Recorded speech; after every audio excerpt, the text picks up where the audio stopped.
warahmatullahi wabarakatuh. Perkenalkan, nama saya Dina Nurul Faiza dari kelas Ekonomi Syariah 1B dengan NIM 0802042562. Yang terhormat Bapak Dr. Hasbullah Hilmi, SAG, SS, MHI, selaku dosen pengampu mata kuliah studi Al-Quran, serta teman-teman sekalian. Pertama-tama, marilah kita panjatkan puji syukur kehadiran Allah Subhanahu wa Ta'ala, karena atas rahmat dan karunia-Nya kita semua dalam keadaan sehat walafiat tanpa kekurangan apapun. Dalam rangka memenuhi tugas UAS mata kuliah studi Al-Quran, saya akan mempresentasikan analisis metodologi saya terhadap kitab tafsir Al-Quran Al-Karim Jilid 2 karya Syekh Mahmud Syaltut dengan fokus pada penafsiran surat An-Nisa. Ini kitabnya. Pertama-tama kita akan membahas tentang biografi penulisnya. Siapa sih Syekh Mahmud Syaltut itu? Mahmud Syaltut dilahirkan pada 23 April tahun 1893 di Desa Maniyah, Bani Mansur, wilayah Bukhairah, Mesir. Sejak kecil, ia telah menunjukkan minat besar dalam menuntut ilmu. Pendidikan awalnya dimulai dengan menghafal Al-Quran di bawah bimbingan ulama setempat. Pada tahun 1906, di usianya yang ke-13 tahun, ia memulai pendidikan formalnya di Ma'had Al-Iskandariyah dan berhasil menyelesaikan studinya dengan meraih gelar Syahadah Alamiyah Al-Nizamiyah pada tahun 1918. Pada tahun 1919, ia mulai mengajar di alma maternya sambil terlibat dalam gerakan revolusi melawan kolonial Inggris melalui pidato dan tulisan. Karir akademiknya kemudian berlanjut di Al-Azhar, di mana ia tidak hanya mengajar, tetapi juga menduduki berbagai jabatan penting seperti pemandu sekolah agama, dekan fakultas syariah, dan lembaga umum, lembaga penelitian dan kebudayaan Islam. Reputasinya sebagai ahli fikih dan pemikir yang bijak telah dikenal sejak muda. Pada tahun 1937, kapasitas keilmuannya diakui ketika Majelis Tertinggi Al-Azhar mengutusnya untuk mewakili institusi tersebut dalam Muktamar Perbandingan Hukum Internasional di Den Haag, Belanda. Setelah puluhan tahun berkontribusi, pada Oktober 1958, Presiden Gamal Abdul Nasir mengangkatnya sebagai Shaykhul Azhar, rektor ke-42 Universitas Al-Azhar. Di tengah kesibukannya, Mahmud Syaltut aktif menulis karya-karya berpengaruh dan dikenal sebagai penggagas program siaran Al-Quran di radio. Ia wafat pada tanggal 19 Desember 1963. Pembahasan selanjutnya mengenai kitab tafsirnya, yaitu Al-Quran Al-Karim Jilid kedua. Tafsir ini termasuk kategori penafsiran klasik atau modern. Berdasarkan jurnal-jurnal ilmiah yang saya baca dan berdasarkan peta perkembangan tafsir di Mesir, karya Mahmud Syaltut ini dikategorikan ke dalam fase pembaruan yang dimulai sejak era Muhammad Abduh tahun 1905. Tafsir ini bukan termasuk tafsir klasik, melainkan representasi dari tafsir modern awal. Hal ini ditandai dengan pergeseran perspektifnya yang lebih objektif dan berorientasi pada pemecahan masalah sosial yang dihadapi umat Islam, yang merupakan agenda utama pembaruan pemikiran di Al-Azhar.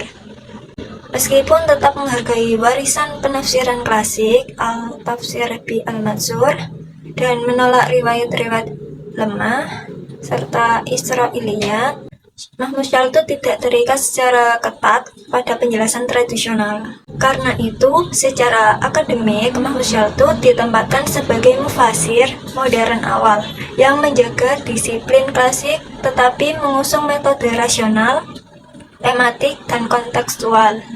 Jadi benar secara ilmiah bahwa tafsir Mahmud Syaltut bukan merupakan tafsir klasik. meskipun berciri tradisional klasik dalam kedalaman teks dan kehati-hatian metodologinya.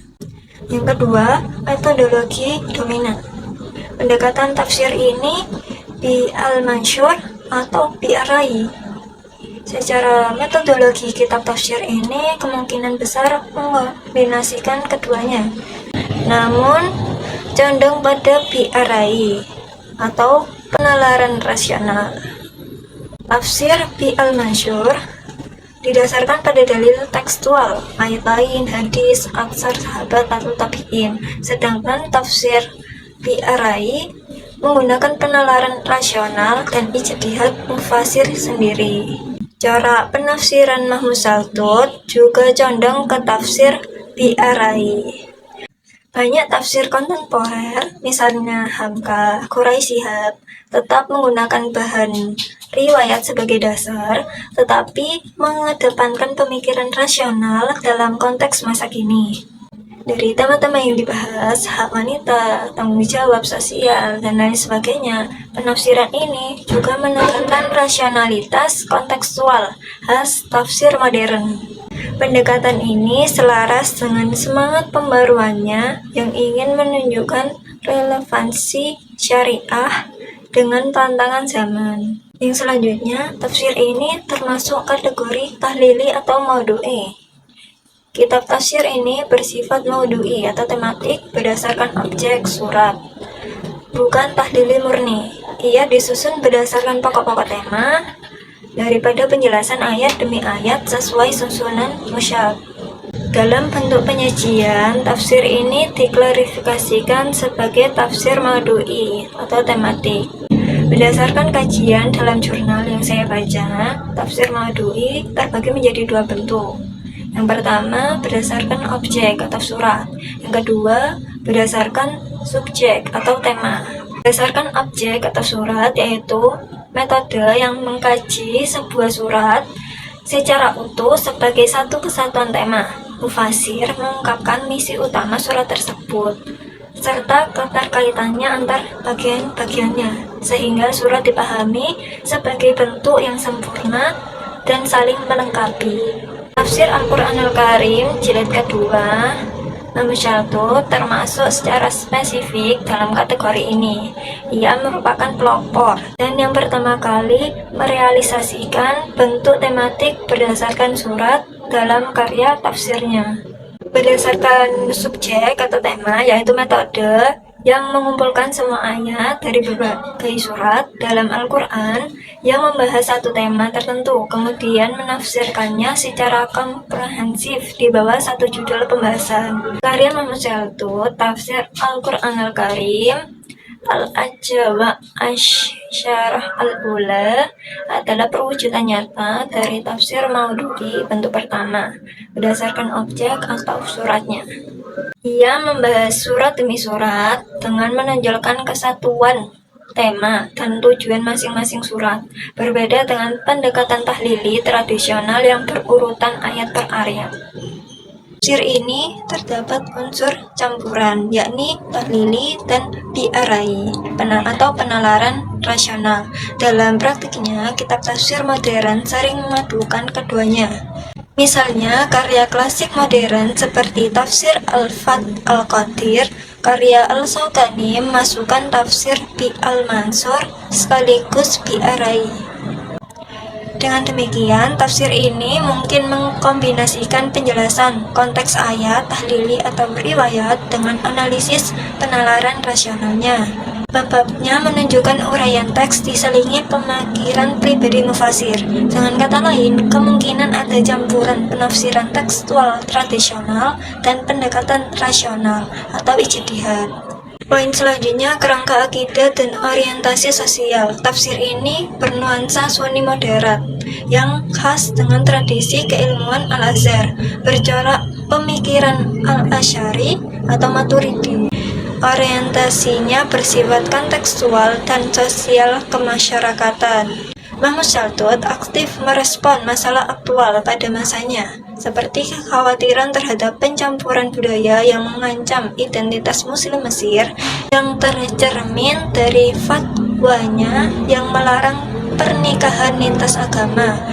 Tafsirnya bertujuan menunjukkan bahwa prinsip-prinsip Al-Quran yang bersifat umum dapat dan harus disesuaikan dengan tuntutan zaman untuk memberikan solusi.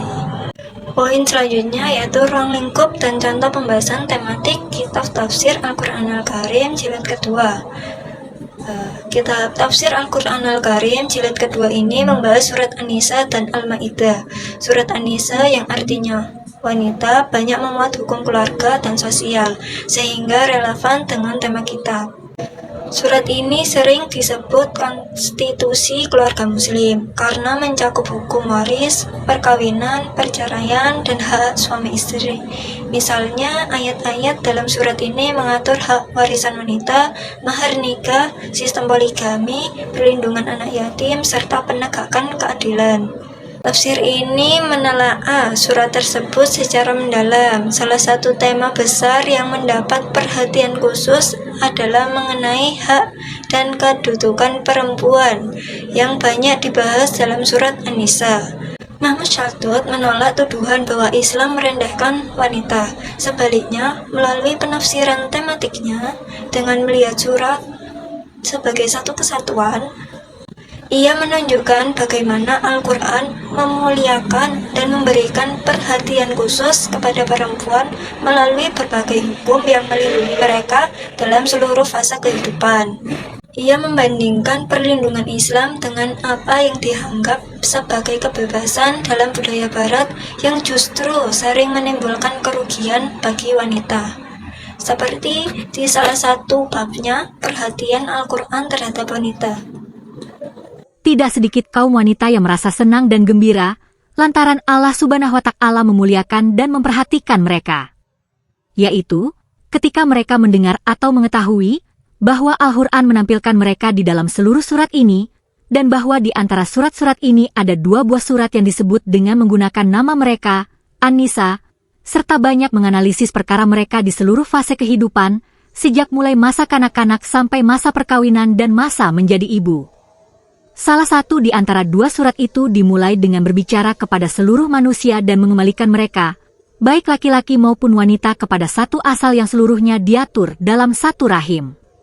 Di dalam surat An-Nisa, terdapat anjuran yang keras dan dorongan yang kuat untuk memelihara setelah berbicara tentang perkara wanita hukum-hukum dan petunjuk-petunjuk yang diwajibkan. Tak pelak lagi, kedudukan wanita dari perasaan kasih sayang dan pusat sosial di dalam keluarga patut membangkitkan jaringan silaturahmi yang menyatukan antara manusia, baik laki-laki maupun wanita, dan yang hak-haknya harus dihormati serta dipelihara oleh kaum lelaki. Allah Subhanahu wa Ta'ala berfirman dalam surat An-Nisa ayat 1 yang berbunyi, يا أيها الناس اتقوا ربكم الذي خلقكم من نفس واحدة وخلق منها زوجها وبث منهما رجالا كثيرا ونساء واتقوا الله الذي تساءلون به والأرحام إن الله كان عليكم رقيبا. Jadi pembahasan ini merupakan contoh konkret dari metode tematiknya yang berusaha menggambarkan pandangan komprehensif Al-Quran terhadap suatu isu sosial yang relevan sekaligus membantah kritik eksternal terhadap Islam. Demikian dari saya. Apabila ada kesalahan dalam analisisnya, saya mohon maaf. Wassalamualaikum warahmatullahi wabarakatuh.